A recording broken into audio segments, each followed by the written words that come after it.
What's up, everybody? You're very welcome along to Saturday night's late night agenda. Now, it's just you and me tonight. Just us. Just you and me in your living room or your bedrooms or wherever you are. It's just us tonight. I thought we'd have a quiet one. I thought we'd go old school Anfield agenda for this one. And plus, it's the last Saturday before Christmas, so I wanted to make sure if the lads wanted to go out and have a night out with their mates, they could do so without any guilt tripping and stuff. That's the way we are. Plus, I wanted you all to myself. I won't lie. I'm being greedy here, ladies and gentlemen. But look, we are being brought to you with thanks to our friends at Manscaped.com. Just a little reminder, you can get 20% off anything store-wide at Manscaped.com, including the Performance Package 4.0 or anything else that takes your heart's desire, or anything else of your heart's desire, maybe. You get 20% off and free shipping using our discount code WFM20. And yes, thank you very much. Right, ladies and gentlemen, let's get stuck into it. Loads to get through tonight. We'll have a little look ahead to the game tomorrow. The game that we all hope we wake up tomorrow and see is still going ahead, because there's just cancellation after cancellation after cancellation at the minute. So we'll wait and see what happens. I don't know what to expect. Connor said to me today, what would you put it as percentage-wise? Haven't got a clue. And as always, the rumours are abound that X player has COVID, Y player has COVID. You know, I'm sure a lot of people are going to be asking me about Hendo and stuff like that as well. The honest answer is, I don't know. I haven't got a clue. These are medical records that the club will keep secret, and if the players in the club want to release, they'll release. I don't know what the situation is, but I don't work off rumours and conjecture. Unless we're talking about transfers, in which case I'm all aboard. Right, let's go through to the comments before we get stuck into it. Jason Goldworthy, how are you? Sean, RSH14, Captain Salah, everybody else in the chat, nice to see you in. Scott, thank you, mate, but no need to spam. Appreciate the love hearts, though, dude. Appreciate the love hearts, but yeah, no need to spam them in, my man. Maximus said, hi Craig, best Liverpool FC supporter streamer, and you made my game night the other night. Thank you. Hey, my pleasure, my man. I was hoping we were going to get some good moods in tonight, because I'm struggling at the minute, folks. You don't want to hear about my personal struggles, but I'm not doing well at the minute. So I was counting the hours all day today till I came on tonight, because I was looking forward to chatting with you all. Right, Bellingham, no problem. Let's talk about Jude Bellingham then. So look, you're all getting sick of me with the propaganda about Jude Bellingham, but I'm going to keep banging that drum anyway.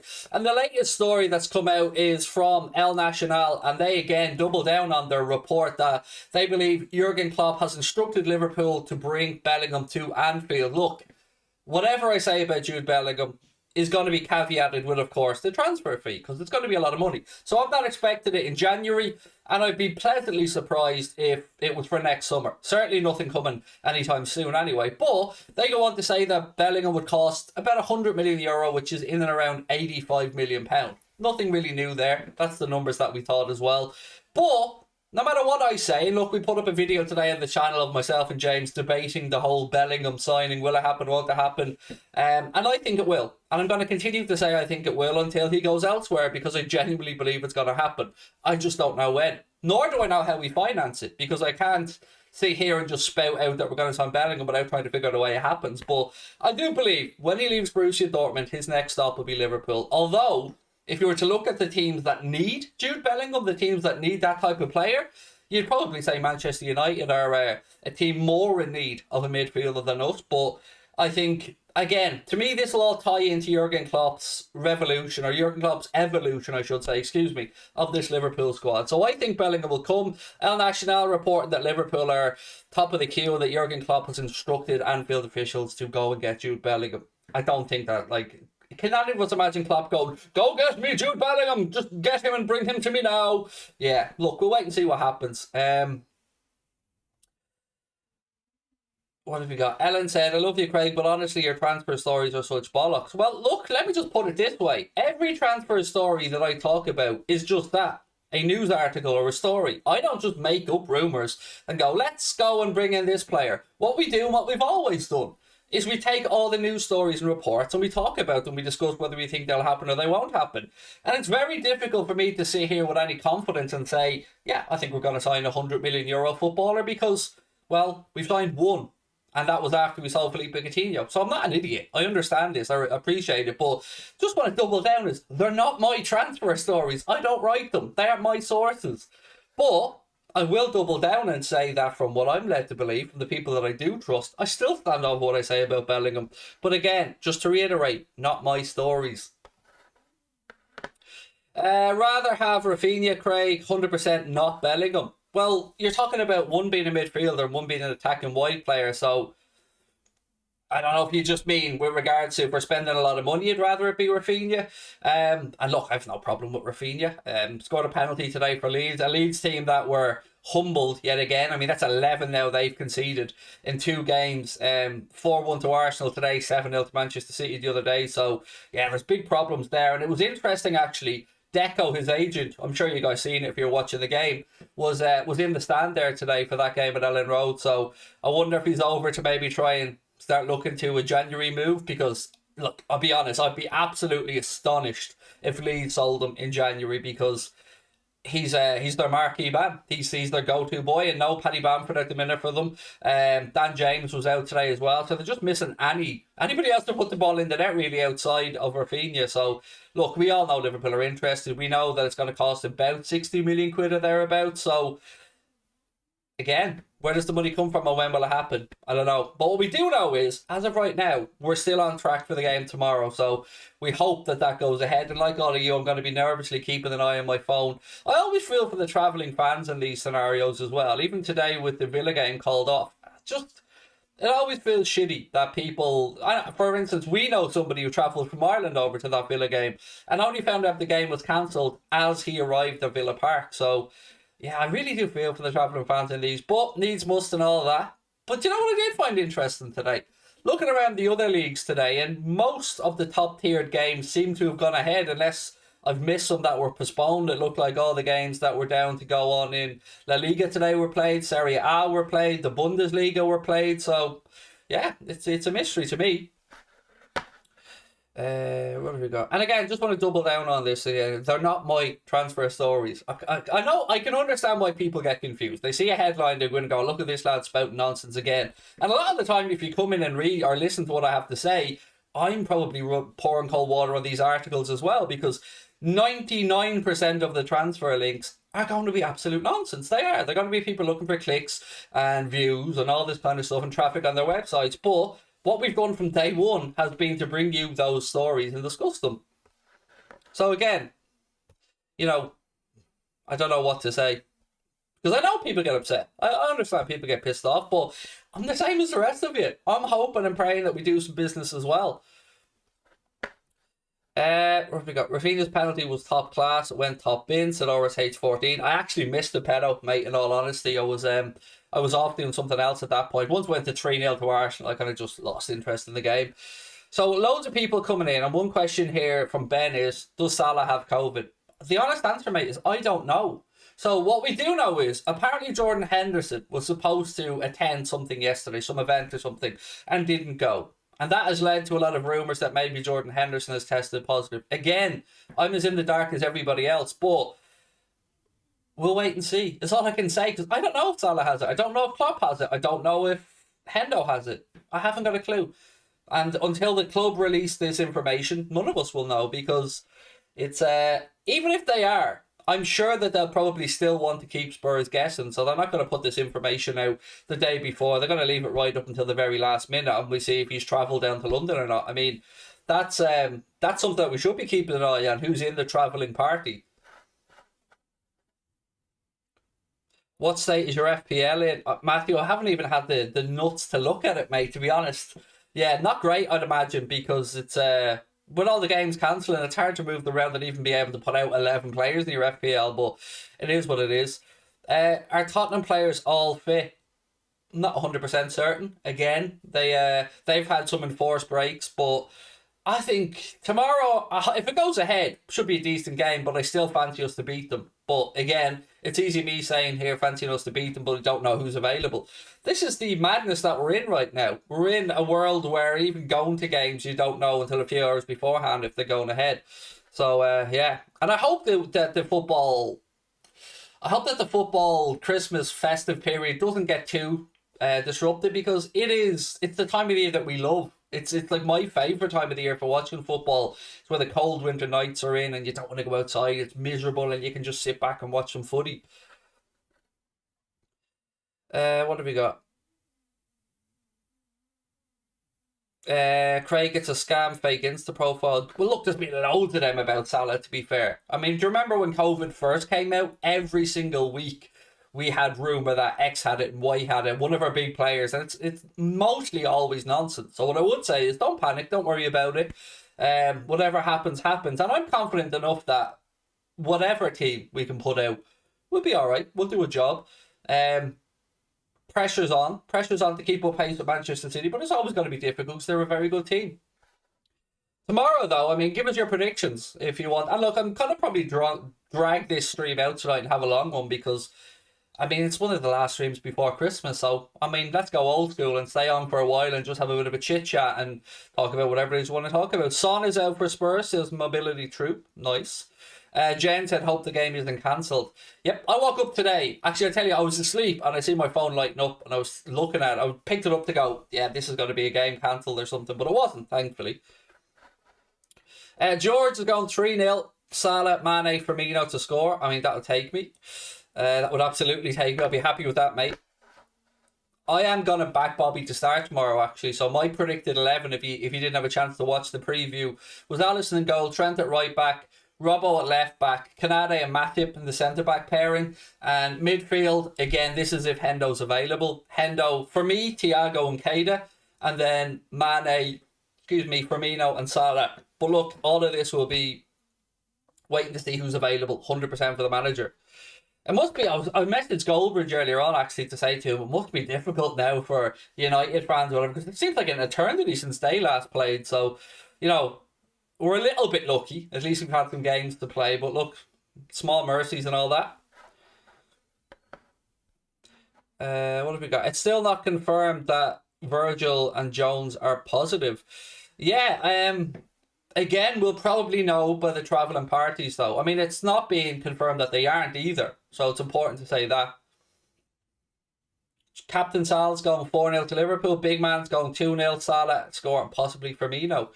I'm trying to look at any positives I can take from this. So let's say Virg does have it. Let's say that's confirmed.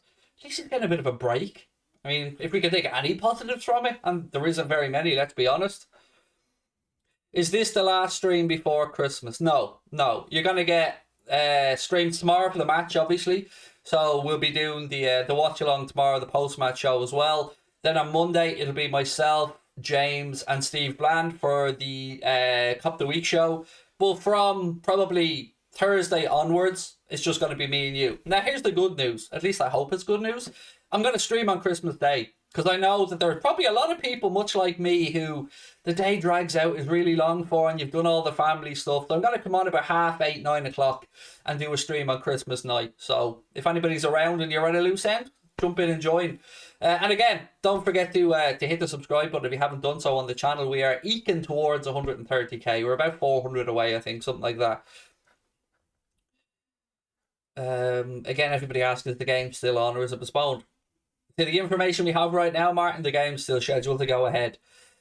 Big Man said Keita assists tomorrow. Did Keita get everybody else again, by the way? Because, I mean, he made me fall in love with him already, all over again, in that little 15-20 minute cameo at the end of the game the other night. It just reminded me why it's worth to keep fighting for this guy and hope that his fitness stands up, because he's a very good footballer.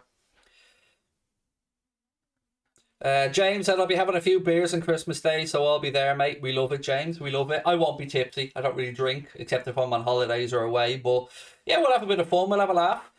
Jen, thank you so much for the super sticker. Really appreciate it. Really, really do. Really, really appreciate it. Thank you. Does your family not enjoy Christmas, or is it just you? No, they like Christmas. I'm just in a bad place at the minute, so I'm not really in a mood for celebrating, to be honest. I'm just trying to keep my head down and get through these few weeks. But no, it's about the kids, isn't it? Once Santi comes and gets the kids everything, we're all good. And they're all healthy, which is the most important thing. You know, my wife and my son had COVID a few weeks ago. The fact that they're all healthy now, that's the best Christmas present I could have hoped for. Do you personally think the game will go ahead? I don't know. Honestly, well, yeah, I'm going to say yeah. If I was to bet now, I'd say, why not? Let's stick on the positive side and go, yeah, let's hope the game goes ahead. But all it takes is a couple of tests from either club tomorrow and it may be thrown into to doubt again. But one thing we do have to concern ourselves with, of course, is the build-up of fixtures. Now, there is a little bit of wiggle room there with the Christmas break that's in place. I say Christmas break. There's a week break, end of January, start of February, where half the league play one week, half the league play the next week. So for me, there's a little bit of wiggle room there if the Premier League need to move a few things around. But other than that, I don't know. It just seems mad for me that no other league is really having as many postponements as the Premier League. I don't know why that might be. I don't know if maybe the UK is ahead of the rest of, I say the rest of Europe. I almost said the rest of Europe there. I don't know if UK is ahead of the trend there. Maybe perhaps with mainland Europe, and maybe they're a little bit behind. I haven't got a clue, but yeah, keep your head up, Craig. We're here for you. Thank you, man. I appreciate it. You gonna watch Jake Paul versus Tyrone Woodley? No, I'm gonna watch the NFL instead because amazingly, for some reason on Saturday night there's NFL at 1 a.m. So usually they only play Thursday, Sunday, Monday. But yeah, I'll be watching the NFL tonight, the Colts and the Patriots. So yeah, I would have watched Jake Paul against Tommy Fury if that was the fight, but I don't want to see him fight Tyrone Woodley again. Craig, it's Stone Cold Steve Austin's birthday. How about an impression? I mean, I love Stone Cold Steve Austin. I should be watching a really good series lately called The Dark Side of Wrestling. If you get a chance, I think Channel 4 produced it maybe. If you get a chance, watch it if you're a wrestling fan. It's really good. I don't really know how to do a Stone Cold Steve Austin impression, so I'll leave the impressions to James Redmond and Paddy Murphy because they're the best ones at it, to be fair. I mean, me even trying to pronounce a player's name is bad enough, let alone trying to throw an accent or anything on. Mobility troops, going all the way to London and then getting told the game's off, that'd be a pain in the Swiss roll, said Mobility Troop. It would, mate. And again, I feel for any travelling fans in these scenarios. Like, I've got a game in January that I'm supposed to be going over to, and I already have no confidence that I'll be actually able to go to this game because who knows? Who knows at that point? Finish the lyric with Craig. Saturday night, and I like the way you move. Anfield Agenda. Yeah, let's just have a sing. Let's have a karaoke session instead. Get the music. No, actually, that'd be copyright, wouldn't it? Maybe background music. I see Kev Wright manages to get away with it with the background music. So some night. Do I have DAZN? Yes, I do, mate. I've got a couple of different DAZNs. In all honesty, I've got one that I use just for Ireland, and then I've a Canadian DAZN account which I use for the games that aren't on the TV. Because in Canada, DAZN show all the Premier League fixtures, Champions League, and some other stuff as well. Do I watch darts? Yes, I do, mate. And wow, 2 147s already, by the way, in the World Championship this year, which is brilliant. One today, the guy, I can't remember his name, Lebanowski. Yeah, he threw one and got knocked out, which was unfortunate for him. What have we got? Omicron should peak in a couple of weeks and then it'll start to go back down again. I hope so, mate. Just never mind about football and stuff, just for people's mental health, because it's really tough now, even not having the football as a certainty anymore. It's really difficult for people. The amount of people who've messaged to me or sent emails who are struggling, it's mad. It's a difficult time for people right now. That's why I feel like we should have as much fun as we can when we're on these streams, have a laugh and just let loose. Do I think we'll invest in the squad this summer? Yes, I do, Owen. In all sincerity, I do. What that investment is and how much it is, I don't know. But on investment, actually, let me just bring something up for you. So FSG are currently making a proposal to buy Cruzeiro, a Brazilian team. They're looking at taking, I think, a 90% controlling interest in Cruzeiro, who are a very storied Brazilian team, but are in a little bit of financial difficulty at the minute. So, unlike the other acquisitions that FSG have looked to do with regards to the Pittsburgh Penguins and stuff, at least this one makes some sense to me for the whole project, because often at times one of the problems we have getting players to Liverpool from South America is visa issues and stuff like that. So at least if we get the heads up on some good players maybe over there, we can start to pave the way maybe for some South American talent to come through to Anfield. But some more South American talent, because let's be honest, we're rather lucky with the ones that we have. But yeah, there is a proposal there for FSG to buy Cruzeiro, who have some financial difficulty. So let's wait and see what happens there. Maybe a feeder club, but I suppose technically there'd still be issues there about the work permits and stuff like that, because, it'd still be a player coming from Brazil all the way over to the UK. So yeah, we'd have to wait and see. Oh, R9 bought the club. There you go. Well, then somebody else bought the club from... Who's Ronaldo? As in Ronaldo bought the club. I'd be very surprised if Ronaldo had enough money to buy and run a football club, whereas somebody of the caliber of FSG as owners, you know, at least they'd have access to funds. But yeah, if Ronaldo bought it, that's mad. That's not going to end well. I can say that for a fact. I mean, you're bringing in a footballer there to own and run a football club that's in financial peril. Ugh, I don't know, just that's not a great decision if that's the case from Cruzeiro, but up to them, their club. That's mad. Ronaldo bought them. Fair play to him. How much would that club cost FSG? Well, apparently Ronaldo's bought them, so we don't have to worry about it, which is grand. Is John W. Henry the owner of FSG? He's the principal owner, Matthew, so he'd be the majority stakeholder. That's what I'm thinking, James Farrelly. I'm thinking the exact same as James Farrelly there. Like, Ronaldo couldn't have that much money. Could he? Like, how would he be able to afford to buy, and not just buy, but run the football club? Like, I doubt Ronaldo would be able to stick his hand in his back pocket and build a new stand, or I don't know. Anyway, let's wait and see. So, if Ronaldo does buy a fair play too. Be nice, yeah. Be nice if they took that money that they were going to invest in that then and invested it in our playing squad instead. Craig, do we play the winner of the Chelsea-Brentford game when we beat Leicester? No, we play whoever we get drawn against in the semis, I believe. And it's a two-legged semi-final, by the way, for the people that aren't aware. So the Leicester game, one leg, next Wednesday, due to take place at Anfield. We'll be doing a watch-along of that. But I want to give you early notice on this one. We will be doing a watch-along of the Leicester game, just not on YouTube. It's going to be on Twitch. The only game we're going to do on Twitch, but we want to try one, and we haven't got a sponsor for the League Cup games on the channel, so we said that's probably the best one to shift across. So make sure that you do download Twitch and give Anfield Agenda a follow on there as well, because yeah, that's going to be, it's actually going to be a really big night for us if it goes well. So we're hoping that you guys will download the Twitch app and come across and give it a try for the watch along, because it's going to be a big night for us. If it goes well, it can really change the direction of the channel. So fingers crossed. I thought the quarter-final would be two legs. No, it's only ever been one leg. The League Cup semi-finals were two. Last year they put it back to one leg. This season's back to two. Again, people asking what the Bellingham news is. No problem, but again, don't jump down my throat. It's not my story. But so again, it says, according to a fresh report from El Nacional, Reds boss Jurgen Klopp has instructed Liverpool to bring Jude Bellingham to Anfield.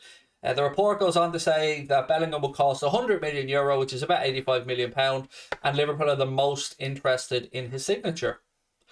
Thank you so much, Jen. That's really kind. At a time where, Jesus, I need it. I won't lie, but thank you, Jen. Appreciate it. I hope in the summer we can get Rafinha and Bellingham, but who knows with our owners. Do you know what? It's so soul-destroying, isn't it? That we're this big, huge football club with supporters all around the world, who's in a really good place with a great manager, steady finances, you know, challenging in the latter stages of Europe most years and fighting in the Premier League, and yet we're still downbeat about the possibility of going out and spending like 60 million quid, say, on a Rafinha as example. It's mad. I don't get it. I don't get how we've been twisted and programmed to be so accepting of mediocrity with regards to the transfer investment from the owners. I think we're gonna have to ramp this shit back up again if we don't get serious investment by next summer, because we're always being spun a yarn that the investment will come down the line, COVID pushed it back, yada yada yada. The fact of the matter is, our owners have done lots of great stuff, but we'll all feel like this is a chance missed. I know we're sick of saying it, but if Jurgen Klopp leaves in 2024 and we're looking back at his time here and we won a league title, which is amazing, always be grateful for that. Won a Champions League, which is always welcome. But if we don't win 2, 3, 4 more trophies, and look, the Club World Cup and the Super Cup is nice as well, but they're kind of a follow-on from the Champions League. If we don't add to those trophies, we'll look back at this time with the group of players, with Mohamed Salah, with Virgil van Dijk, with Sadio Mane, Bobby Firmino, all these great players, and it will seem like an opportunity missed. Because look, it's very difficult to draw your own legacy these days, because football is so competitive and it really is a financially driven game now. So unless you're a club like Manchester City or PSG who will spend serious amounts of money just to get you to where you want to be. It's getting more and more difficult to have prolonged periods of success now. So yeah, for me, I'd be so frustrated if we don't end up with 2 or 3 more trophies on the clock. I'm not frustrated because I'm a spoiled Liverpool fan, because I'd be frustrated because of the amazing group of players that we have, and we always seem to be within touching distance or really close. Like how many, like Champions League final that we lost, league that we lost by 1 point after a ridiculous points tally. It's tough to take those. So hopefully Klopp puts out a strong team against Leicester in the League Cup, and hopefully that game goes ahead on Wednesday, because it'd be lovely to go into Christmas and the New Year knowing that we've got a semi-final of the League Cup to look forward to. We're already safely through. We've got 2 games against Inter Milan in the knockout stage of the Champions League, and as of right now, we're right up there fighting with Manchester City for the league title. Brilliant. But this is all, it's brilliant if we end up with something at the end of the season. If not, it'll be another season of us scratching our head going, how did that get away from us? How did that season get away from us? What's your favourite chant? The Fields of Anfield Road. Yeah, the Fields of Anfield Road. Because, as I think I've explained this before, so the Fields of Anfield Road derived from the Fields of Athenry, which is an Irish song written by Pete St. John, who is a friend of my father-in-law. So I've always kind of felt kinship to that song. And it's a great song as well. Would I take Ben Mee on a free? No. We don't need any centre-backs anyway. I mean, look, we're going to be moving one on in January, in all honesty, with Nat Phillips. I'm very intrigued to see where Nat Phillips ends up, because I can't imagine that after him coming out and saying that he's open to a move in January, and the club kind of putting it out there about the type of figures that they'd accept, I can't believe that nobody will come in and make a decent offer for Nat Phillips. And he deserves to go and play football and play Premier League football. So I know there's been interest in him from Europe, but we know of interest as well from Newcastle, West Ham. And it'll be interesting to see if any of those guys put their money where their mouth is and actually make a decent offer for Nat Phillips. Because, as much as we would not like to lose him, because we all like Nat Phillips, we have a soft spot for him, I think we'll all also agree that he deserves to play football. After his heroic exploits for us last season, his standing in English football right now has certainly gone up levels, and it'll be interesting to see if he does go to a West Ham as an example, how he progresses. I'll certainly be following his career with interest anyway, because he seems like a really good lad. There's no way we're going to loan him out. It just doesn't make any sense to loan him out. Where's the benefit to us in loaning Nat Phillips out? Like, he's not 21, 22. I think Nat Phillips is 24 years of age, if my memory's right. So, you don't loan centre-backs out at that age, really, unless their name's Ben Davies. We should save Rafinha from the Championship, says Xbox Pro. It's certainly getting worrying for Leeds, isn't it? I mean, I know they've an ungodly amount of injuries, but they are so easy to press and turn over possession in their own half. Yeah, like, they just gifted that to Arsenal. And fair play to Arsenal, by the way. I mean, they've got to go there and do the job, and Ellen Road's not an easy place to go at the best of times, so I feel like I should give Arsenal credit for that as well.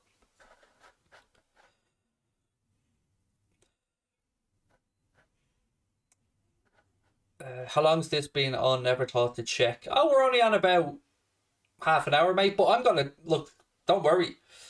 I'm staying here for a while tonight, because I need this more than you guys need this, trust me. So tonight we're going to go old school, and we're going to sit here and we're going to have a chat for a while. So God bless anyone that misses the stream and thinks, oh, I might catch up with it, and then they go and see an hour and a half or whatever of the stream. No one's going to rewatch all of that, and I don't blame them. FSG splashing the cash on everything apart from Liverpool Football Club. Well, to be fair, that's kind of not true. Like, the work has already started, the groundwork for the Annie Road end improvements, and it's not a player, and we want a player, but you have to say that is costing money, and it is a good move from the owners as well. So yeah, classic late night agenda. That's it. Who remembers the old ones? Now, I mean the real old ones, and by old ones I'm talking starting at 9:30, finishing at 1 a.m. Sabrina's alarm going off in the bedroom from her watch. Those days. Is there anybody still around from those days? Because I don't know how I managed to get through 3 hours of a stream. They were great days, though. We had some mad laughs during those days. And that's what I want tonight to be. Just a bit of fun. You know, because people are going to come in, they're going to want to know about the game, and I get that and I appreciate that, but I can't give you news I haven't got, and I won't pretend to be able to give you news I haven't got.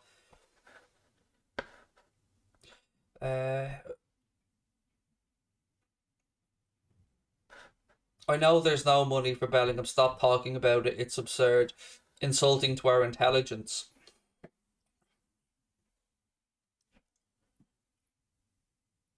I'm not going to say anything to that. I'm not even going to justify you. I'll tell you what I will do, though, Selton. Seeing as you think I'm insulting your intelligence, I'll just hide you from the channel. That way you don't have to watch anymore or comment me. And that way I don't have to look at your negativity either. Because if you think I'm insulting your intelligence, I mean, I can tell from the way you wrote that out, mate, that you're probably already suffering from a lack of intelligence anyway. And if you want to come have a pop at me, it's your right to do so, but it's also my right to tell you to go fuck yourself. So there you are. I love the way people continue to think that I make up these stories. I give you exactly where the story comes from. El Nacional, go look at it yourself. And if you want to go, tag El Nacional in all your posts and bitch and moan at them. But what do you want me to come on here and talk about? Do you want me to just come here and just have two little Subudio players and just talk to each other? Fucking weirdos. And by the way, feel free to start your own channel and, you know, just give the really, really honest news that, you know, everybody wants to hear. Fucking weirdos. What's your opinion about the postponements? It's a kick in the nuts, but medically it's probably the right thing to do. But it is tough. Like it's very disheartening for the football fans as well. When you see last minute postponements, particularly people who may have travelled or organised to meet up with their mates, or, you know, we're talking about tomorrow, Liverpool fans travelling down to London, or, you know, other fans going the length and breadth of the country. Yeah, for that to be cancelled so late, very, very soul destroying. Victor, hey Craig, hope you're doing well, mate. Is there a chance Liverpool can get Kamara and the Porto player? Bellingham is going to be better than Steven Gerrard, by the way. FSG bought the NHL team Pittsburgh Penguins. Yeah, we spoke about the Pittsburgh Penguins a while back. Interestingly, the more digging I did on that Pittsburgh Penguins story, the more I can see the appeal. So, from my understanding, Pittsburgh Penguins don't even own their own ground, but there is a site across the road from where they currently play that is apparently available or ripe for development. So I could easily see then a way that maybe FSG look at how they can appreciate the asset by adding capital to it. So I don't know is the honest answer if they closed on it, but it was certainly a deal that looked like it was going to go through, from what I was reading anyway. What was the first part of that? Kamara. Are we talking about the young guy from Fulham here? Or are we talking about somebody else? The Porto player, if that's Luis Diaz, I don't think he's good enough, to be honest with you, if that's the guy we're talking about. Yeah, I don't think he's good enough.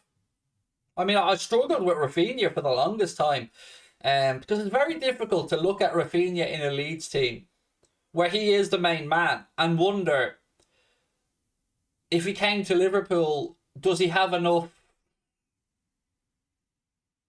positive attributes to continue to develop and flourish with better players around him, where, you know, well, he'll certainly have more opportunities to attack, but 60 million, I mean, look, the way I am with these things is, if it's who Jurgen Klopp wants, then he knows more than me. I'm not going to doubt, with the transfer record that we have, and the player scouting that we've done, I mean, whoever Klopp goes with, more often than not, if we get them through the door, they're going to be a success.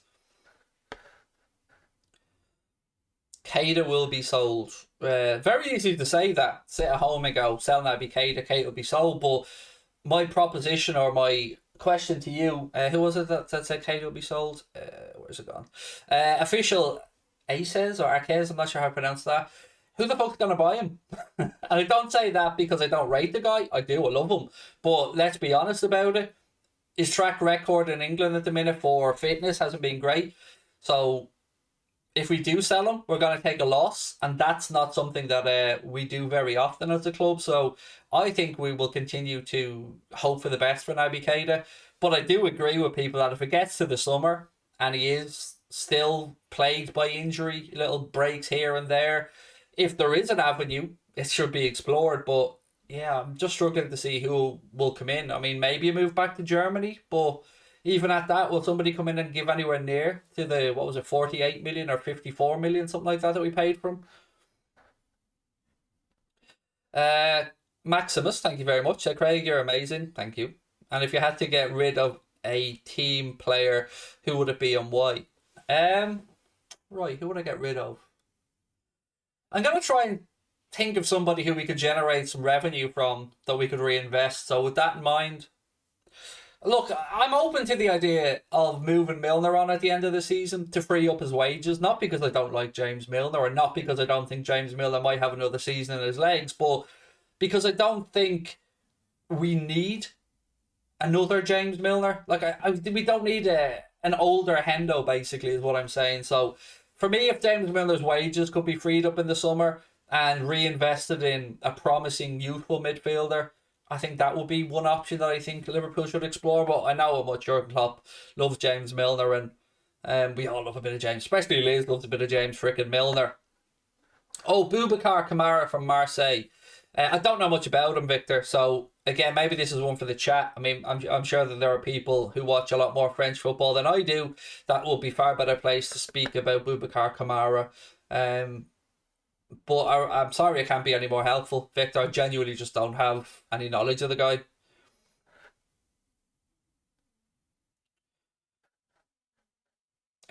What else we got? Oxlade-Chamberlain has been great this season. That's a good topic for discussion, because I would agree with you. I would agree with you, mate. But a lot of people are very negative on Oxlade-Chamberlain, and look, I have been one of them in the past. But this season, okay, he mightn't be scoring a lot of goals, and we think of him having an end product in the final third as being how we define Alex Oxlade-Chamberlain. But this season, I think we should define how Alex Oxlade-Chamberlain's performance are judged a little bit differently, because I've seen far better defensive work from Alex Oxlade-Chamberlain this season, and that's something that Jurgen Klopp has been trying to instill in him, trying to make sure that he has enough of an engine and enough of tactical awareness to make sure that, yeah, you do your attacking stuff, you have those drive and runs, you help out the front three, but you also get back. And I've seen a lot of great defensive work from Alex Oxlade-Chamberlain this season, so I would agree that he's had a good season. I just think how we judge his season should be maybe tweaked a little bit.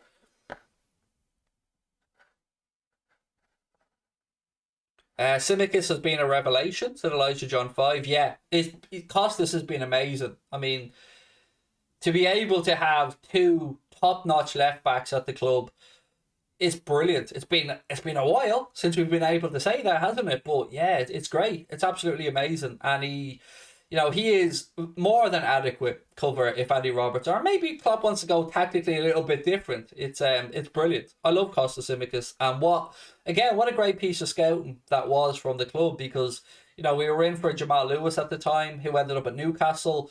The club didn't want to pay what they were asking for Jamal Lewis, and they went and got Costas Tsimikas, this unknown guy from Olympiacos. But I mean, it took him a while, and look, that's not unusual. I keep saying this. Sometimes when we bring a player in, sometimes they'll hit the ground running. Sometimes they look like they've been here forever. But other players take a bit of time to get used to the league, and we often forget as well that these guys are human beings. They're moving to a new country with a new language, a new culture, a new style of football. So, yeah, brilliant. And again, another absolute bargain. Was he 10.5 million quid? That's ridiculously good. Jason Goldry, thank you for the super chat, my friend. You're very kind. So, Craig, any update on Anfield Agenda merchandise for the new year? How do I answer this without sounding like an arsehole? Right, so the truth is, and this might make any sense to you, but I'm just going to be honest with you. The truth is, my confidence is at an all-time low because of my physical appearance. I just feel really heavy and really down, and when I feel really down like that and not great about myself and not confident, I don't believe that other people would want any Anfield Agenda merchandise. So that's why there hasn't been any, because I don't feel like we're big enough to justify merchandise in my own head. In my head, these numbers aren't real people. I know that doesn't make sense.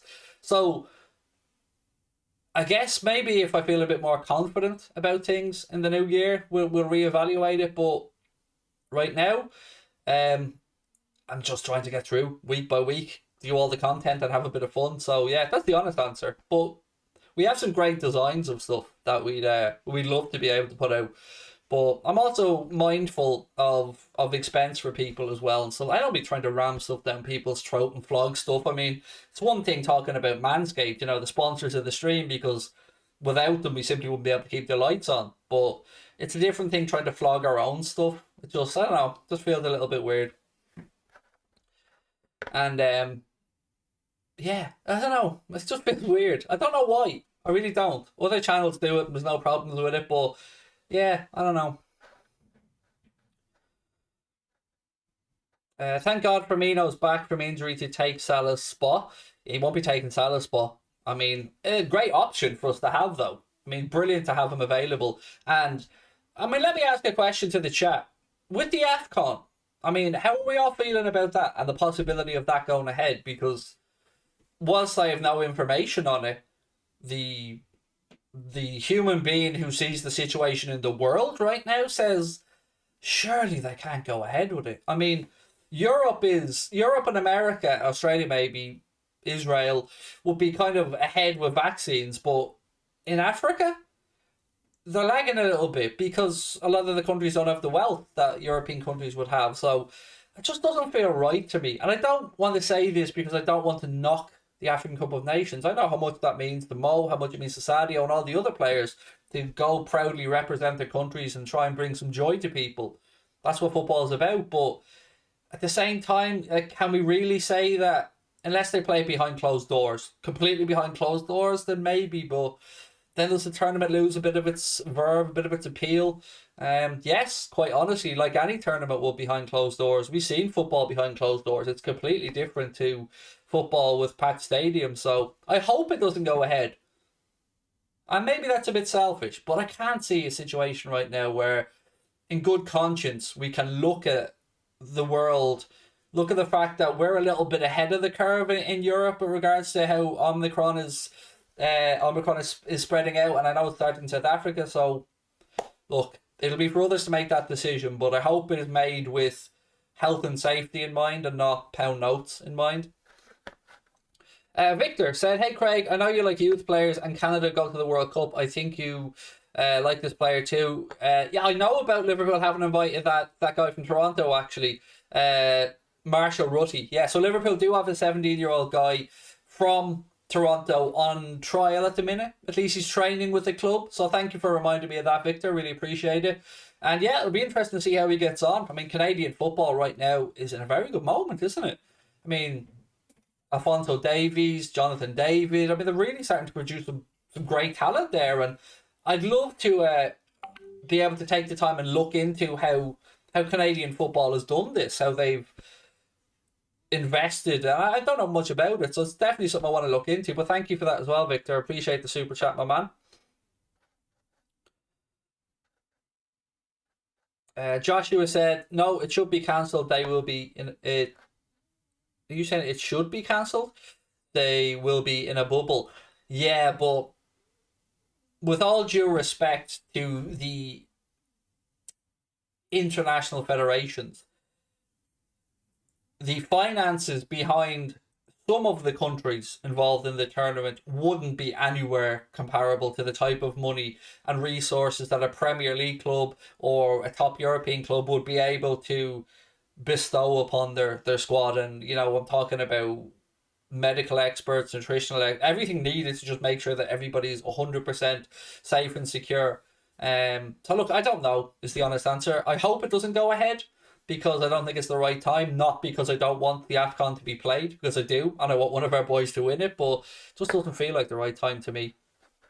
Particularly if we're looking at not being able to fulfill a fixture in Birmingham with Aston Villa or in Manchester with United. And if we can't do that in a country where these players are in really strict environments, I don't see how releasing them to the other side of the world is going to lessen that risk. Plus, I don't know what the situation would be as well about players coming back into the UK and having to maybe isolate for 10 days or something. I don't know. If we get to the League Cup semi-final, Klopp will take it seriously. I'm very, very intrigued to see what type of team Klopp puts out on Wednesday. I'm hoping that Curtis Jones is available for selection by then. Again, I don't know what the Premier League protocols are for positive COVID cases. Is it 10 days or 7 days? So yeah, it'd be nice if he was available. But I hope we see Origi maybe come back if he's fit, get some minutes. Takumi Minamino get some minutes. I think he put out a mixed team. But again, it's important to note that Leicester have been ravaged with injuries as well. So I wonder what priority Brendan Rodgers will put in the League Cup, because it is a chance of silverware for him, and he's won the FA Cup there, he's won the Charity Shield there, and it's a big ask for them to qualify for the Champions League this season with the start they've had. So yeah, I hope we take it seriously, because I love the League Cup. Jason said, okay, Craig, here's one. If we win the league this year, I'll get an Anfield Agenda tattoo just for the crack. Okay, that's completely up to you, my man. I mean, we'll send you over the logo if you want to. Did you see the Gavi goal against Elche today? Great goal. Do you know I missed it, which I was annoyed about, because I forgot the game was on. I know they won 3-2, by the way, Barcelona, but yeah. Silverware is silverware. I think he'll take it seriously the closer we get. Well, it's coming up on us now, mate. I mean, Wednesday is when it's on. So don't forget as well, I'm going to just keep reminding you so nobody forgets on the day that we're going to do that watch along, the Liverpool game against Leicester on Wednesday. That'll be on Twitch. So if you haven't given Anfield Agenda a follow on Twitch, or you haven't downloaded the Twitch app or even looked on the browser yet, do go check it out and give us a follow on there, because could be a big moment for us if it goes well. Like if we get, I know we won't get the numbers we get on YouTube, but if we got 20% of the numbers we get for a watch along on YouTube, that would put us in a very good position to negotiate with Twitch to bring more shows across, which would be great for us, because it would allow us to keep the likes of James Redmond and Paddy Murphy and Chris and all employed, basically.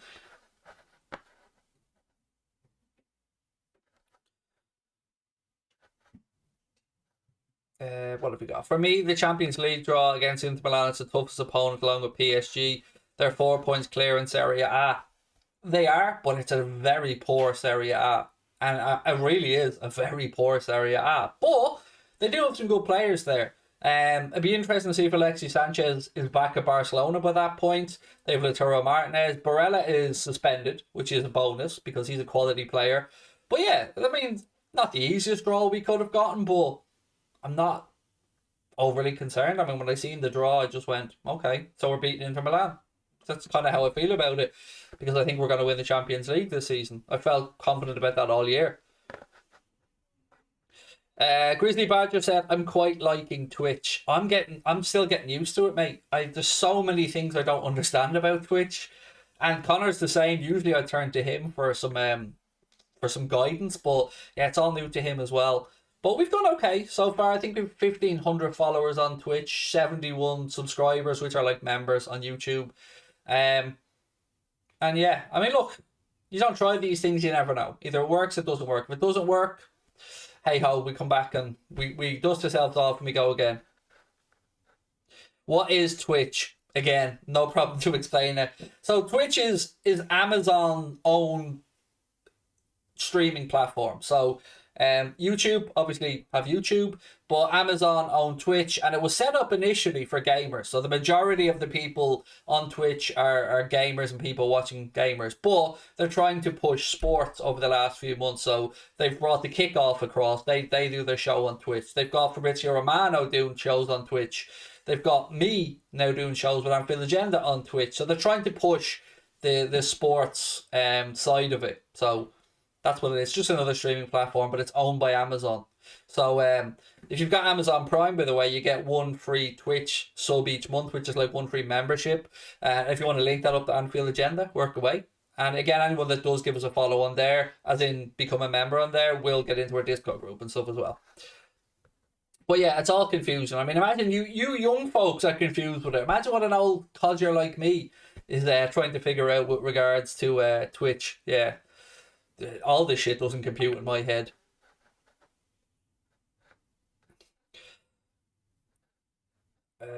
I game on Twitch, haven't in a while, but I'm trying to get a better setup, said James. Well, I'm going to start doing some FIFA streams on there as well. So, I said when we get 100 subscribers on Twitch, which are like members, as I was saying a minute ago, I'll start doing some FIFA streaming. So that's my promise. We're at 71 now. Once we get up to 100, I will start streaming some really bad FIFA.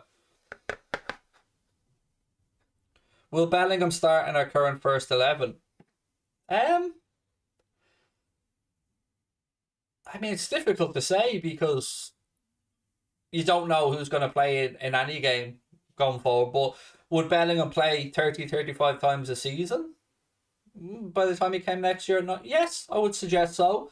But like anybody else, even though he's English and even though he's played with Birmingham, I would still expect that it would take him a while to get used to it and force his way in. So like anything else, I'm sure he would be used sparingly. But then again, there's added pressure if you were to spend €100 million or £85 million on a player. There's added pressure then, isn't there, to make sure that he plays. But yeah, I don't think he'd start right now, if I'm being honest with you. If everybody's fit and available, for me, and I'd like to know what you guys think about this, for me the strongest Liverpool midfield would be Fabinho, Thiago, Keita, if everybody was fit. That's what I'd go with. Which feels really bad not putting Jordan Henderson in there, but I'm trying to be entirely honest, and I just think we have more creativity if we had Keita, Thiago and Fabinho. But look, I'm not going to complain if Hendo's in our midfield. Why would I? I love the man. Do you think Harvey Elliott will stay at Liverpool when he's back from injury? 100% yes. Harvey Elliott will want to succeed at Liverpool as much as anybody has ever wanted to succeed at Liverpool. He is a Liverpool fan through and through, and everything that I read about Harvey Elliott just fills me full of more confidence that we have a wonderful, wonderful, not just a gifted footballer, but a great young man at the club. And yeah, he's going to be brilliant. I can't wait for him to be back. Like everybody else, I'm constantly looking for updates and trying to find out when. But at the back of my mind, I'm also saying, well, look, he's still a young kid. We've got 10, 12, 13 years to look forward to with Harvey Elliott. And I think he's going to be a superstar. I really do. Yeah, he's a real fan, as Rafter said he is. He's a real fan. So much so that he was offered... Real Madrid were interested in him when he was at Fulham, and he was offered a tour around the Bernabeu, and he said no, because after what Sergio Ramos did to Mohamed Salah in the Champions League final, he didn't want to know, and that made me love him even more.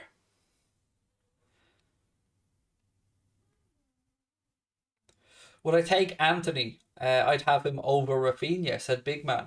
Again, really difficult to make a judgment call on Anthony because no doubt he's doing really well for Ajax, but he's also only been in the Eredivisie, 6 months now after moving from Brazil. He's still 21, is that right? 21, 22 years of age. And it's very difficult to gauge a performance from the Eredivisie and then look at the Premier League because, with all due respect, outside of Ajax, it's a fairly weak enough league. So, certainly one to keep an eye on. And Ajax don't bring in shit players usually. You know, they know what they're at, Ajax. They have a very good academy system and a very good scouting system as well. So he certainly looks like a player, but I don't know if he's ready for Liverpool just yet. Whereas I'd feel far more confident with Rafinha. Hopefully City and Chelsea drop points tomorrow. Yes, that would be nice. City are just in a really good place at the minute though, aren't they? You look at their squad and you just feel like, God, are they going to drop points? But they're a mad old team, aren't they? So they're going to beat Leeds 7-0 and they'll play people off the park, but then they'll have a frustrating 0-0 with somebody, or they'll lose a game 1-0 that they've had 80% possession in or something. So I guess all we can hope for is that we can keep applying pressure and that when we get a chance, we take it. Because, so speaking with some journalists and, speaking with friends of mine as well, there seems to be a real determination in this Liverpool squad that they want to regain the Premier League title and actually get a chance to celebrate it. Because I know we haven't forgotten it, but it's so unfortunate that those players and Jurgen Klopp, that they never had a chance to really... They know what it means to the city, Liverpool, and they know what it means to the fans around the world, but they never had a chance to get that face-to-face gratitude and thank you for their exploits and removing the hoodoo of winning the Premier League. So be lovely for them to get that moment, and again to draw a level with United on 20 league titles would be nice as well. How is Sterling up for Sports Personality of the Year? I don't know. I don't know who's up for it and who isn't up for it, mate, to be honest. I know, actually, I tell you a lie. I know Tyson Fury's up for it, but that's the only one I knew. Have I watched Spider-Man yet? No. Not my type of film, mate. Who would you take from Ajax? I have a few in mind, like Anthony Gravenberch and Neres. Yeah, the Ryan Gravenberch thing, again, the problem with him would be having to deal with Mina Raiola. A hugely talented player, and every club around Europe will know about Ryan Gravenberch and will have scouted him on numerous occasions. But for us, if he's a Mina Raiola client, it seems very unlikely that we're going to sign them, which is soul destroying when you see some of the players that Raiola has on his books. But um, who else? There's a couple of other players actually at Ajax that are worth a look at. Can't think off the top of my head at the minute who. But again, it's difficult. I mean, even when we bought Luis Suarez at the time, that was a risk because he was doing well for Ajax. He had his disciplinary record that was a bit iffy. We'd had some incidents over there in the Eredivisie as well. But yeah, it's a big risk going from the Eredivisie to the Premier League. I mean, there's some great stories of it working out, but a lot of players haven't worked out as well. Liverpool are playing tomorrow, are they not? Yes, Scott. We're scheduled to play against Spurs, excuse me, at 4:30 tomorrow.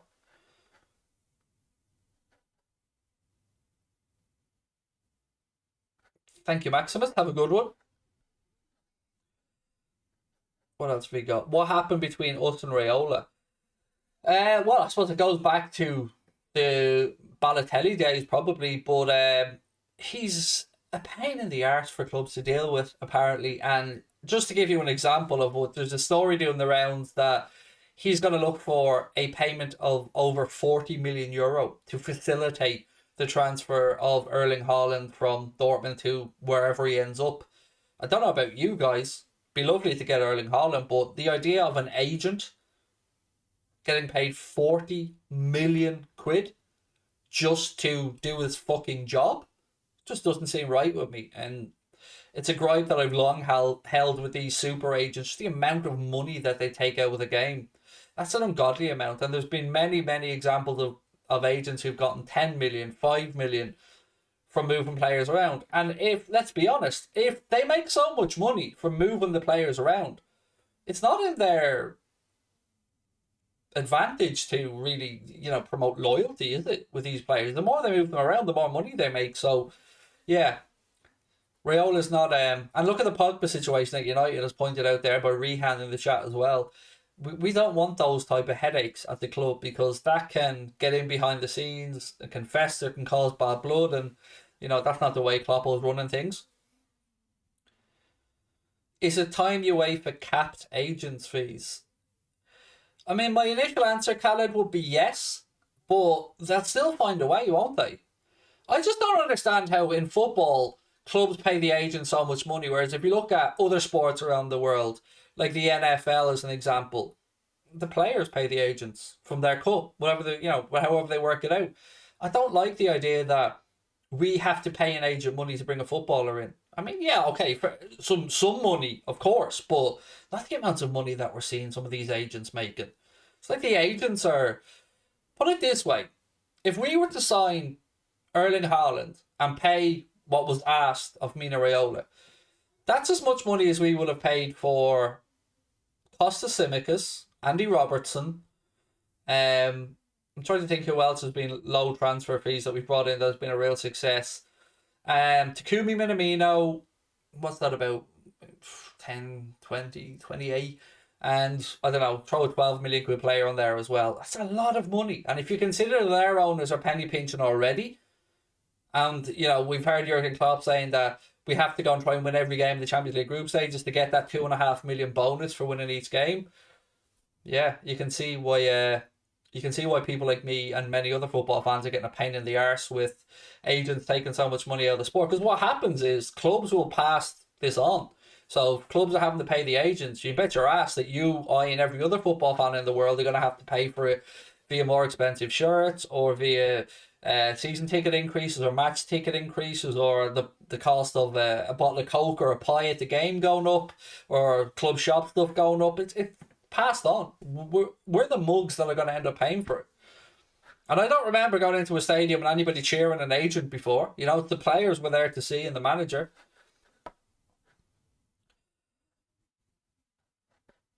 So even if they do cap it, like Scott says there, saying they're capping the fees at 6%, you know only too well that there's going to be dodgy stuff going on behind the scenes, that they will find ways to maneuver around these fees by disguising them as something else.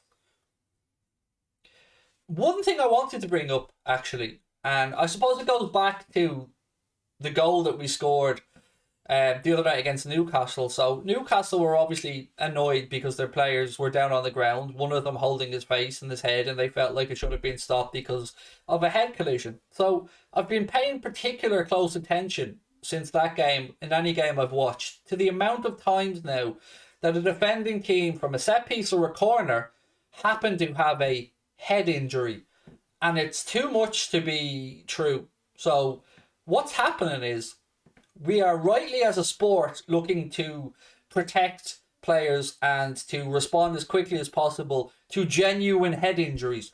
But like anything else in professional sport, if an edge can be gained on this, people are going to cheat. And I have seen so much faking and kidding and rolling around and players getting an arm here and then going down holding the back of their head. And it undermines a referee's job when he's trying to actually protect the player. So for me, this is a very difficult line, and I wanted to gauge how you guys felt about it, because it's winding me up something fierce that it's almost like a cheap way to buy yourself a free kick, or at least stop the option. You know, even if the ref stops it and drop ball, the momentum of a potential attack or counter attack is gone. So it annoys the shit out of me, and it annoys me because what happens if the referee starts to let a little bit more go and then a serious injury occurs again? So it's a very difficult one to judge. It's cheating when a team does that. It is, but if it's in the rules, James, I mean, let's put it this way. It would sound very callous of a referee or a manager to come out and say he was play acting, he was codding, he wasn't injured, because any type of touch on the face now and players are going down like they're shot. And I always like to use the adage, if you're walking down the street with your partner and your kids or whatever, and an old lady walking along with, one of those little shopping basket things happen to accidentally brush her elbow off you, you don't fall down on the ground like these lads do, like they've been shot. Football's becoming too soft, and I don't like it. I don't like that there was even a debate about that Trent Alexander-Arnold tackle on Ryan Fraser, by the way. That was a brilliant tackle. But it's getting to a point now where they want to make football a non-contact sport to some extent. And I don't know, maybe I'm an old fogey, but nothing gets crowds up off the seat more than a crunching tackle or a 50-50 challenge that a player goes wholeheartedly into. And it seems like now with VAR and replays, they're trying to find every way possible to limit any contact. And there's going to be contact. Two people go and challenge for a ball. Sometimes a follow-through is going to catch somebody. Shit happens. It just annoys me how soft the game's becoming. And where does it stop? That's what I ask. Where does it stop? The managers face sanctions for stating the obvious. That's it. That's exactly it, mate. We know deep down that some of these lads, the managers, are going to want to come out, or captains when they're interviewed, they're going to want to say something, but they can't, because, how dare you speak against the authorities or the referees or whatever, when a lot of the time we know it's bullshit. The West Ham and Arsenal penalty, though. See, that was another example. In my day, when I was playing football, or even when I was watching football growing up, there was never a penalty. There wasn't even a chance. And here's another thing. Let me add this into the pile of my grievances. I don't think penalties are a fair reflection of the incident that happened a lot of the time. So I know you're going to tell me it's the rules and all that stuff. That's fair enough. But if we're giving away these frees and penalties for every little touch, is there any contact on the player? You're getting to a point now where defenders can't even make a tackle in the penalty area anymore for fear of it going to VAR and being a foul.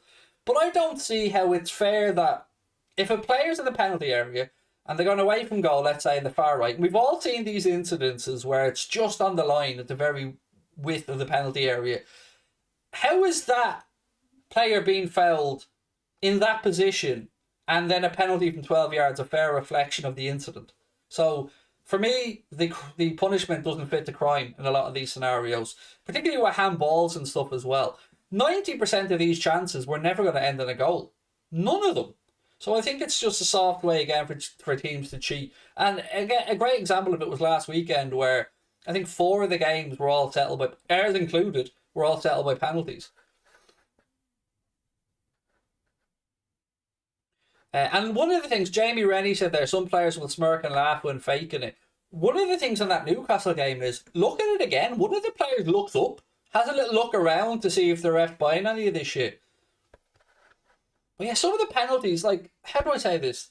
The punishment doesn't fit the crime for me in some of these instances. If a player's true on goal, or he's rounding a keeper and the keeper clips his ankle and he's about to put it into the net, of course, that's a goal-scoring opportunity. But a lot of the penalties are for fouls that the lad's running away from goal in the other direction, and the chances of it actually even ended up in a scoring opportunity would be slim to none.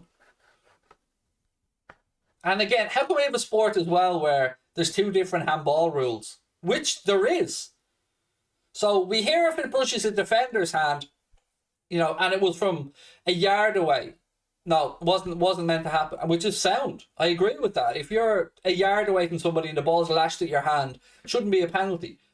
But if somebody scores a goal having gained even a slight advantage from an accidental handball, ruled out. They basically made the law different for attackers and defenders. And nobody's called this shit out enough for me. It's ridiculous. It's either a handball or it isn't. What part of the pitch it takes place in shouldn't make an ounce of difference. It's trying to fuck up our sport and remove as many goals as possible. Thoughts on Trent in the 6? I don't ever want to see Trent in the 6, to be honest with you. I'm not somebody that doesn't even want to see Trent in midfield. I think leave him where he is. He's absolutely sound. VAR replay shouldn't be shown in slow motion. 100% agree, Calvin. Because the incidents don't happen in slow motion, do they? And if you have to look at something in slow motion, then surely it's not obvious enough. If you can't see it in real time, whether it's a foul or not, anything that, like, if I was to go like this, in this speed, and give my missus a slap in the head, or one of my kids a slap in the head, and you showed that in slow motion, it would look far more like I was, like I meant more harm. So yeah, for me, slow motion replays are ridiculous. All it does is make everything look far more intentional, whether it be a handball, a foul, whatever it is. It just looks worse. And the game isn't played in slow motion. It's played at speed, so the reviews should be in speed. Yeah, I agree with that. Haaland or Mbappe. They're both amazing, Rohit. We're not getting either of them, but they're both amazing. Do I think Fabinho is better than Rodri? They're different. I mean, for us, I think Fabinho fits, but they're different. Like, Rodri is far more of an enforcer in that midfield. He's far more of a big physical presence. But I think Fabinho's reading of the game is absolutely phenomenal. But look, they're both very good footballers, aren't they? And I don't like comparing what we have or what others have because, I like Fabinho and I wouldn't swap him for anybody. James said, why move Trent into midfield when he's the best right back in the world? Exactly, that's my point. Why try and force something where we already have him as defining a position to some extent? Like, he is, in my opinion, the best right back in the world. Ansu Fati or Vinicius? Well, right now, I would say Vinicius Jr. is a little bit further along in his development than Ansu Fati. And we were linked to Vinicius Jr. actually last week, which, God, even me who loves a transfer story had to just scratch my head and wonder how the hell they came up with that nonsense.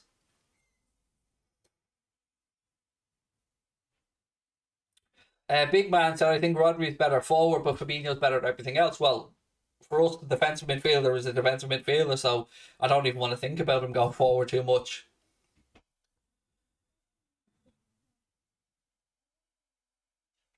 What else we got? So what's the situation with Bellingham? Just that another place has linked us to him, Brandon. So again, really quickly, let me just read it out for those that didn't see it at the start. According to El Nacional, Liverpool boss Jurgen Klopp wants Bellingham at Anfield, and he's instructed Liverpool to bring him. And they talk about a cost of €100 million or £85 million for the player, and we are the ones who are most interested in signing him. Again, all this means nothing until we actually see an offer, or other words, until then, and it's going to drag on for a very long time. We're going to be monitoring FC again. Any news on the match being cancelled tomorrow? Not as of yet, Owen. As of yet, before I came on stream last time I checked, the game was still scheduled to go ahead. But I think we will probably know more tomorrow, because, again, there will be tests, lateral flow tests carried out by the club for the players in the morning. So both sets of players will have to go through and go through all this again. And if there's a couple of positives, then maybe the game gets postponed. But as of right now, it's supposed to be still on. Do we think Oxlade-Chamberlain is good enough to play for us? I would say that I think Alex Oxlade-Chamberlain is a luxury that we can't afford. So, is he a good footballer? Yes. Can he come in and do a job? Yes. Is he a specialist? No. And I think we need a specialist in whatever area, whether it be an attacking player or a midfielder. I think he's another James Milner at the minute. Somebody who can play in a false nine, who can play in the left side of an attack, the right side of an attack, in midfield, at wing back at a push. But he's no specialist. So I don't see how Alex Oxlade-Chamberlain ever really breaks into the first team and is one of the first names on the team sheet. I don't ever see that being the case. So would I move him on? Yeah. But do I like him? Yeah. And do I think he's a good footballer? Yeah. I don't think we have a squad that we could cope just having players that are all right in a few different positions. I think when you're trying to have a tight squad like that, yes, there are shouts for having versatility. We know Klopp loves it, but we also need some specialist midfielders or attackers. Get ready to be surprised by Conte. Yawn. Don't care. Back when he was at Chelsea, that forced him into changing the system when he was there, if you remember. We beat them at the bridge. And I'm not worried about Conte or Spurs tomorrow. So, if whatever happens, happens. But I won't be surprised by Antonio Conte, because I know he's a good manager. Should we start to play Tyler Morton more? I think we will see him playing more, but you don't want to rush him through either. But yeah, Tyler Morton will get games, probably playing the League Cup game against Leicester, in all honesty. Chris is in tears right now, talking about Oxlade-Chamberlain, probably. What do Liverpool have to do to win the league? God, yeah, I'm trying to even picture in my head what a points tally might take to win the Premier League this year. What we have to do first and foremost is we have to be there or thereabouts at the end of January, start of February, because that's the time where we can derail our own season during this busy December, January time. So if we're still within a couple of points of Manchester City when we come out of the far side of Christmas, I think it's game on. I think we'll be right there till the end. But it's going to be a mammoth task to try and get through with, right now the AFCON's still scheduled to go ahead, so we know we're going to be without two of our best attacking players and a midfield option as well. So yeah, what do we have to do? We have to have a little bit of luck. We have to be consistent. And we have to just keep picking up 3 points and hope that Manchester City go through a blip, which is can be daunting when you look at that squad. But at the same time, we've been here before. Would I take Pogba for Thiago? Not a fucking chance in hell do I want that destabilising clown anywhere near our football club. No. Paul Pogba is a headache that's just not worth having for me. And when he's on form and he's brilliant and he's flying and he's on all cylinders, great footballer. Unbelievable. Glides across the pitch, but the circus that comes along with him, i.e. his agent and all the will he leave, won't he leave nonsense. I couldn't be arsed with that. I'm actually baffled at how United fans haven't just had enough of the whole Pogba nonsense. We need Origi, that's what made us win the league. Yeah, I don't think Divock could be going anywhere in January anyway. I mean, it would be the stupidity of the club to let go of an attacker during a time where we need all hands on deck. So I think the only, maybe a few loans for younger players, but I think the only real um sale that we're going to make in January will perhaps be Nat Phillips. Atletico lost to Sevilla 2-1. Yeah, it doesn't surprise me, to be fair. I watched the first half of that game before I came on here to do the stream, and they weren't great at all. What's Harvey's rehab schedule looking like? So he's out now kicking balls and putting some weight on the foot. He also then has to start working on change of direction, and then he has to work on explosiveness and so many other things. And I don't want to put a timescale on his rehab because one, I don't know one, but also I'm mindful that players coming back from these things can have little secondary injuries as well that can hamper their development and their setback a little bit. So look, let's just wait and see what happens with Harvey Elliott. When he comes back, we'll look forward to seeing him, and he'll no doubt, I've no doubt he'll hit the ground running again.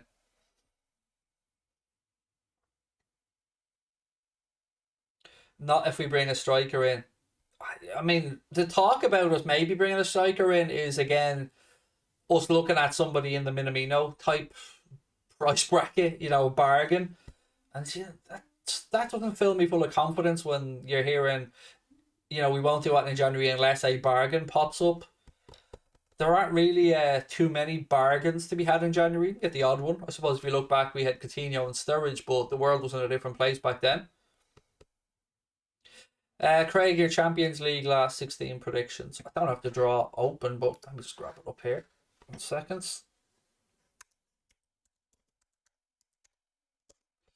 Let's have a look. Right, I'll go through them now for you.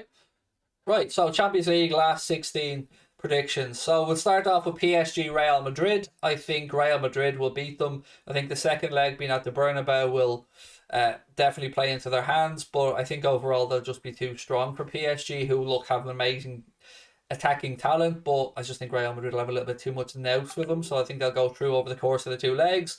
Salzburg against Bayern Munich, can't see anything other than a Bayern Munich victory over two legs, but I think there'll be plenty of goals in that tie, so certainly be one I'd be interested in watching. Chelsea against Lille. I mean, on the face of it, you think Chelsea, defending European champions, but second leg in France, no away goals. I mean, look, I'd still lean to Chelsea, but I think of the potential for an upset, I think that's probably the one that, for me, has a small chance of an upset. Atletico Madrid against Manchester United. That's probably a 50-50 in my head. Second leg at Old Trafford, important factor. Honestly, I don't know on that one. I'm going to edge towards United because I think the second leg being at Old Trafford could be a factor, and Ronaldo was a big game player. So yeah, maybe just edge United in that one. Sporting Manchester City is as good as Sporting are. I just think Manchester City will steamroll them. Inter Liverpool, I can't see Inter getting the better of us over two legs, so I think we'll go through there. Villarreal Juventus is an intriguing one. Second leg in Turin, important factor there again. But Unai Emery is a very, very astute manager, particularly when it comes to Europe and particularly when it comes to just grinding out results. So, I'd probably edge with Juventus, but I certainly wouldn't say it with too much confidence. Benfica, Ajax, I think Ajax will get the better of Benfica. It's a great tie though, that one. It's got, really evokes memories of past European glory. So, yeah, I think real quick, Real Madrid, Bayern, just about Chelsea, just about United, Man City, Liverpool, just about Juventus, and then Ajax. That's for me that's how I think we'll make it through. Atletico will shithouse their way to the quarter, said Walter White. Um, they're not a very good Atleti though. Like they're nowhere near the Atletico Madrid of 2-3 years ago. We beat them home and away in the Champions League, and haven't watched them again play tonight, and anytime I watch them in the league, they don't convince me. Thank you, John. What a handsome devil you are, Craig. Love the content. Much appreciated, my man. Look, if you are enjoying it, folks, please do hit that subscribe button, drop a like on the video, and don't forget, Wednesday's watch along against Leicester City, we're doing it on Twitch. So don't forget to download Twitch if you haven't done so. Just search Anfield Agenda on there, or just search Anfield Agenda Twitch into Google, and you'll find it there. And come across, give us a follow, and yeah. Are you doing a watch along tomorrow on Twitch or YouTube? Oh, YouTube. Every watch along, Jamie, will be on YouTube except this one League Cup game that we're going to do. And the reason is because we don't have a sponsor for the League Cup games on the channel. So it's the easiest one to move onto another platform to trial it and see how it goes. But tomorrow, Anfield Agenda YouTube, we'll be starting at 4 o'clock. So make sure, well, probably about 10 to 4 actually tomorrow. If the game's still going ahead, we'll be starting and have a post-match show as well. Who's joining me for the post-match show? James Redmond's joining me for the post-match show tomorrow, actually. So, yeah, it'll be fun. Sean Luke Doherty said, "Hey, Craig, Liverpool are going to destroy Tottenham." Good. Sign me up for that one, my man. You into GAA, Craig? And a little bit. I did see the Chemical Croaks were playing today. I didn't see the result, though. Craig, you think Bielsa could be sacked before they come to Anfield on Boxing Day? Because you never know, they get battered. Yes, I do think he might be sacked, Callum. Which I never thought I'd say about Bielsa and Leeds, but hearing the commentary today on Sky, they were saying that the Leeds owner or the Leeds chairman has already got 2 names up his sleeve. So if they're already starting to think about potential successors or replacements to Bielsa, yeah, he's probably on borrowed time, and he's been a little bit unlucky with injuries, but at the same time, his insistence on continuing to try and play out from the back when he hasn't got the caliber of players at the minute just seems to be biting him in the ass. So, yeah, I think he should be worried about his job. Not a fan of Twitch, too difficult. Well, I'm trying to figure it out, Frank, and my man, at the same time, so let's try and figure it out together, buddy. And, you know, once you find the stream, you should be grand then. You know, just as normal, just sit back and comment or watch and enjoy, hopefully. Who can you see at Leeds as manager? Haven't got a clue. Haven't got a clue. But I do feel like Rafinha will be certainly looking towards the Leeds exit. You know, whether they would sell him in January or whether we would have the money in January would be a whole another thing. But next summer, I'd be certain that Rafinha is going to try and force his way out of Leeds next summer. Ralph Rangnick is eager to bring his team to Anfield. Get ready. Sorry, mate, I can't hear you over 5-0. You think I'm honestly worried about Ralph Rangnick and Manchester United coming to Anfield? Not a fucking chance, mate. We already bitch slapped you in your own gaff, made a holy show of you in front of Sir Alex Ferguson, while Kenny Dalglish sat up in the stands, breaking his heart laughing. So, yeah, I'm not arsed about Ralph Rangnick, mate. 5-0, 5-0, 5-0, 5-0. Oh, did I mention 5-0? And that'll never change, mate. You look back at it in 10 years' time, it'll still show at your own gaff. Manchester United with Cristiano Ronaldo, zip Liverpool 5, 5, 5. At 5, and you know what? 5, and we probably took our foot off the gas. So it could have been 7 or 8. But 5, and we felt a little bit of sympathy. Let's just say that. So, you know, I'm not worried about Ralph Rangnick's few months at Manchester United. He'll do an alright job, no doubt about that. Certainly far better qualified than Ole Gunnar Solskjaer for it, but at the end of the day, mate, nothing will ever change the fact that it was 5-0 in your own gaff. In your own gaff. That's like me standing on while somebody has a pop at my wife and, you know, holding up a Glazers out sign. 5-0. What else we got? Do you think we'll get her? Who do you think will get 4th? You know, I'm starting to think I need to put a bit of respect on Arsenal's name because I feel like I've been ignoring Arsenal's rise up the league table under Mikel Arteta. And every time I do a predictions with James, I feel like I'm always predicting Arsenal to draw or lose. So I think I should probably start putting a bit of respect on their name. But even at that, I still think United will finish ahead of them. So I think it'll be Liverpool, City in some order, Chelsea, and then Manchester United. Probably, if I was putting money on it, I'd err towards the side of United. But I hope it's somebody else. I mean, I'd love West Ham to get it. Be nice. Martinelli has been playing great. Yes, he has. He's certainly... And look, to be fair to Mikel Arteta, he's really put confidence into those youngsters. So Smith Rowe came off the bench again today, scored a goal. Martinelli scored 2 goals today, looks full of confidence. Saka is now one of the first names on the Arsenal team sheet. They've brought in a goalkeeper who I have to admit I didn't think would do well, but is doing extremely well there in Ramsdale. So, yeah, and he's not afraid to make the big decisions. So, we often say that a manager will live and die by his decisions. And, one thing I'll say about Mikel Arteta is the lad has balls. He's gone in there, he's dropped his captain, and he's made some big calls. And I think he's done the right thing. So, yeah, it wouldn't be bad if they got fourth. I'd certainly prefer Arsenal to get it to United. I mean, because I'd love to see the scenario if Ronaldo hasn't got Champions League football next year. Will he stay or will he try and force a way out? And who the fuck would buy him?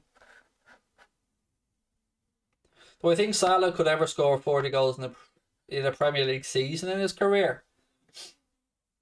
Has anybody? I think anybody's. What's the highest goal scoring return in the Premier League? Like 38 or something like that? Do I think Salah could ever score 40? Could he do it? Yes. Will he do it? Who knows? Hopefully. What I would like to see though is a few more from Sadio and a few more from midfield. But what have we got? Someone saying 36 is 38, 37. So somewhere in the high 30s then is currently there. So could he do it? Yeah, he could do it, but it's a mammoth task, to stay fit enough. And look, this season, if he goes off to the AFCON and even just misses a couple of games, that could be the difference. So, he'll rescore 40 goals in the season again. No doubt about that one in my mind. But whether we'll get it in the Premier League, I don't know about that. It's a mammoth task. You're averaging over a goal a game to get 40. So, yeah. Look, if Mo Salah even gets near that number, we're doing something right.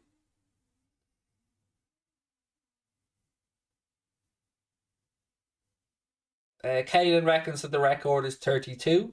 Is that really the highest goal scoring return in the Premier League? 32. I'm not talking about for us, I mean ever. Mick said this is a cool stream. Thank you, Mick. Appreciate that. I was looking at the clock going, they're probably sick of me now, but I'll carry on for a few more. In a 38-game season, Salah has the record. In a 40-game season, it's Cole and Shearer. Yes, because there was more teams in the league at one point. Do I like Ronaldo or respect him? I respect his ability as a footballer and how hard he's worked, but other than that, I don't really give a shite about Ronaldo, to be fair. I mean, he does some good charity stuff, but yeah, look, I don't want to go down the rabbit hole of Ronaldo's history again, but yeah, I respect how hard he's worked to become the footballer he is.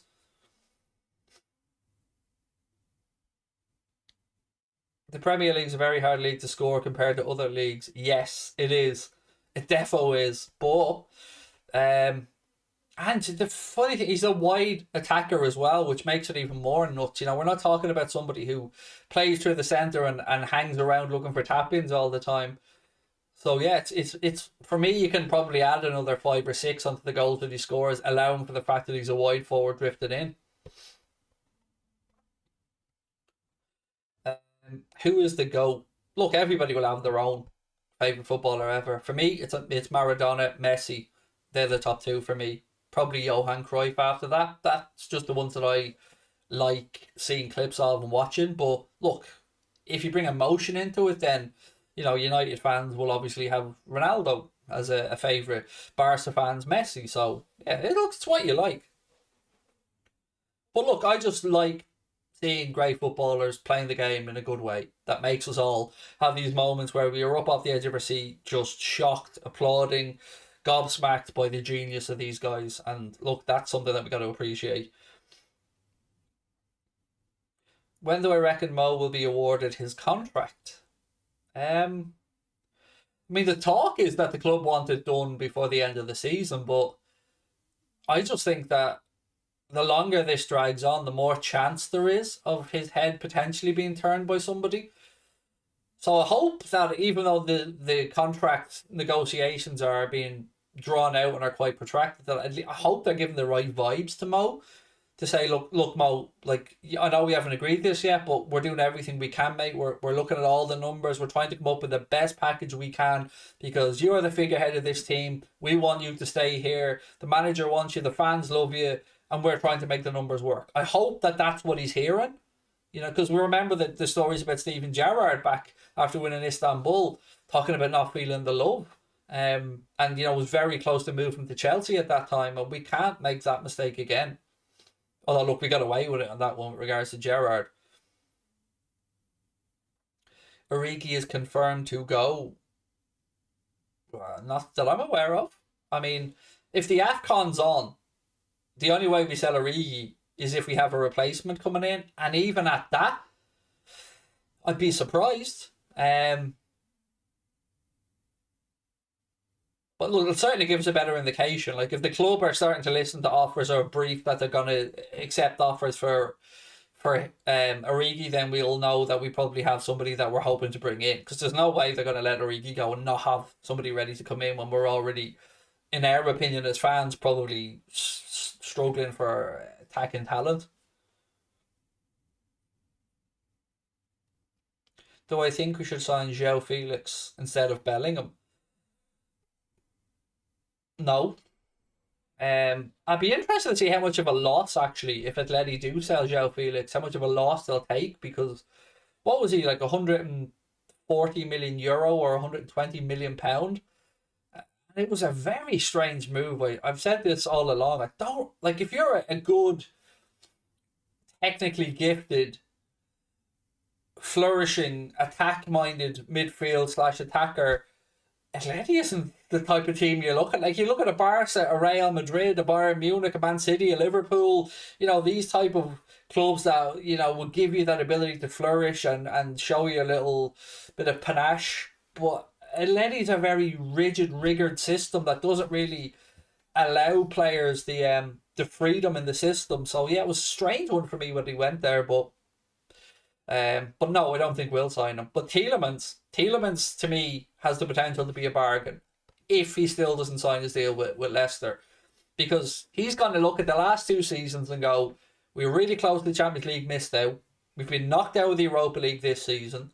We're most likely not going to qualify for the Champions League again this season. And while I'm sure he enjoyed lifting an FA Cup and a Charity Shield, he will know that bigger clubs around Europe will be interested in him, and he will know that he probably has a bit more leverage in these negotiations now that the contract is running down. So, look, Tielemans for me would be fantastic, and that would be a great stopgap to even buy us another year to let Bellingham develop.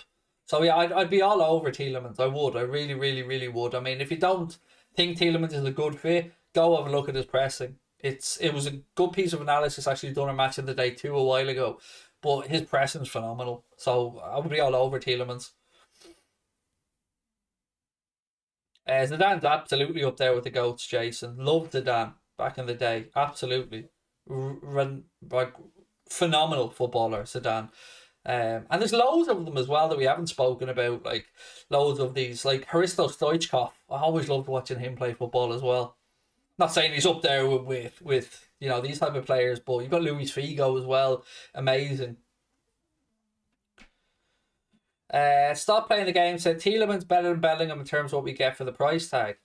Again, it's very difficult to gauge because on the face of it, yeah, probably more value to be had there, but we don't know what Jude Bellingham's ceiling is yet. He's still only 18 years of age. And look, Tielemans is 24, so, you know, great age for a midfielder to bring in. Premier League proven. And maybe pound for pound value at the minute. Yeah, maybe there is a little bit of extra value there in Tielemans, but the player and the potential of Jude Bellingham is what you're buying there. So yeah, difficult one. But look, it would be the perfect segue for me if, you know, we bought Yuri Tielemans and then even wait 2 years till we see how Hendo's legs are fixed and what way Thiago is, and then maybe move for Bellingham, because, you know, even if he stays at Dortmund 2 more years, he's still only going to be 20 years of age, and he's contracted to them till 24, 25, I think. Yeah, Rivaldo was class as well. So many. Ronaldinho, absolutely amazing. Maradona or Origi, it's tough on that. It's probably just shade Diego, but Divock, the big moments. Right, look, ladies and gentlemen, I am going to wind it down and call it a night. But look, I really appreciate you guys coming in tonight as always and showing your support. I need those virtual hugs at the minute because I'm not in a good place, but I'm gonna keep grinding through it like I always do. I'm not looking for any sympathy or anything like that. I'm just being honest because I'm sure there are people out there watching now that are struggling or feeling shit or feeling numb. And I just want people to know that if they are, they're not on their own. We're always here. So I appreciate you coming in for a chat. Tomorrow, watch along as normal if the game goes ahead. If not, we'll still do some shows tomorrow, one way or the other. And again, just a reminder that the Leicester game on Wednesday we're going to do on Twitch. So if you want to do me one favour from this stream, or you want to give me a Christmas present, just download Twitch and give us a follow on Twitch. That's all. That's my Christmas request to you guys. So if you want to do me a little Christmas favour, just go and give us a follow on Twitch because it really would help us out. But look, lots of love to you all. Have a wonderful rest of your Saturday night, and I will talk to you tomorrow for the game. Take care. Lots of love.